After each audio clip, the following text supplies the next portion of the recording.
आज 4 बजे में दूसरी बड़ी खबर पर हम चर्चा कर रहे हैं, जो कि अयोध्या में प्राण प्रतिष्ठा से जुड़ी जरूर है, लेकिन अब दिल्ली में जिस समय हम राम में की धुन बजा रहे हैं, उस समय दिल्ली में जो है वो हनुमान जी की एंट्री हो गई है। आपको बता दें कि दिल्ली सरकार ने एक बड़ा ऐलान करते हुए कहा है कि अब हर मंगलवार को सुंदरकांड का पाठ पूरी दिल्ली में किया जाएगा। दिल्ली सरकार के कई मंत्रियों ने आज पाठ भी किया है। साथ ही आपको बता दें कि सीएम अरविंद केजरीवाल और उनकी पत्नी रोहिणी में उन्होंने सुंदरकांड का पाठ किया है। आपको बता दें कि मंडल स्तर पर भी उन्होंने ऐलान किया है कि यानी कि हर गली मोहल्ले में, हर वार्ड में अब मंगलवार को सुंदरकांड का पाठ होगा, हनुमान धुन बजाई जाएगी।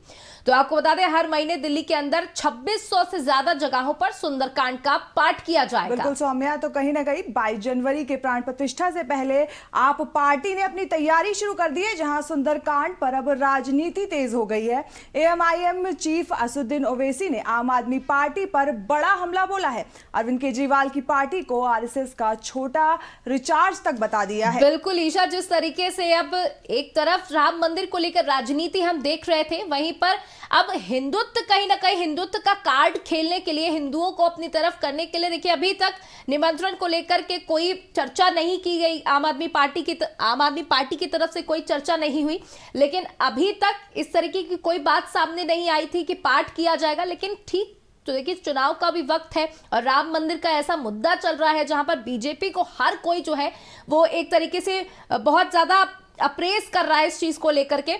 लेकिन अब दिल्ली की सरकार ने भी कह दिया है कि मंगलवार को अब हम हनुमान जी का पाठ कराएंगे, यानी सुंदरकांड का पाठ होगा। अब इस पर प्रतिक्रिया देते हुए एआईएमआईएम के चीफ असदुद्दीन ओवैसी ने इस पर टिप्पणी कर दी है। उन्होंने कहा कि ये जो है ये आरएसएस का रिचार्ज है, छोटा रिचार्ज है। यानी कि जिस तरीके से ओवैसी को दूसरी पार्टियां बी पार्टी बताती हैं बीजेपी की, वैसे ही खुद ओवैसी ने अब आम आदमी पार्टी को छोटा रिचार्ज आरएसएस का बता दिया है। तो चलिए इस मामले पर असदुद्दीन ओवैसी ने क्या कुछ कहा है, आपको एक बार सुना देते हैं।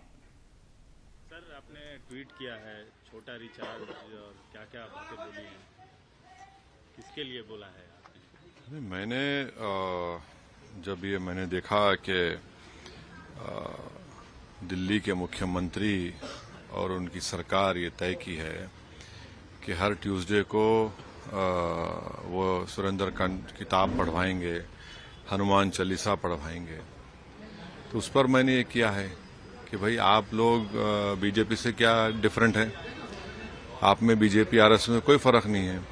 आप इनका हिपोक्रेसी देखिए कि कोई कह रहा है कि मैं सरयू नदी में चले आऊंगा, कोई कह रहा है कि राष्ट्रपति को नासिक आया जाए, कोई कह रहा है कि ये पाठ पढ़ाया जाएगा शिक्षा सेंटर में और जहां पर अस्पताल में पढ़ाया जाएगा।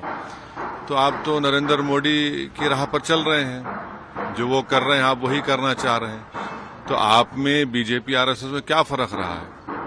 तो मैं फिर से कह रहा हूं कि इस देश में मेजॉरिटी कम्युनिटी के वोट को कैसे हासिल किया जाए, उसका कॉम्पिटिटिव हिंदुत्व हो रहा है।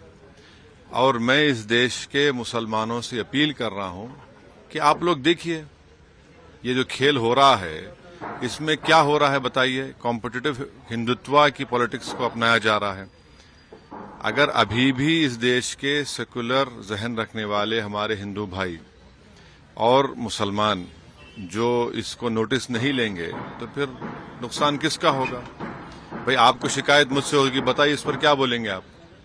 ये जो सब तमाशे किए जा रहे हैं ये क्या है? फिर बोलिए सरयू नदी को जाएंगे, कोई बोला है कि नासिक को आया जाए, कोई कहा जा रहा है कि ये पाठ पढ़ाया जाएगा, हनुमान चालीसा पढ़ाया जाएगा स्कूल्स में, अस्पतालों में। क्या हो रहा है फिर ये?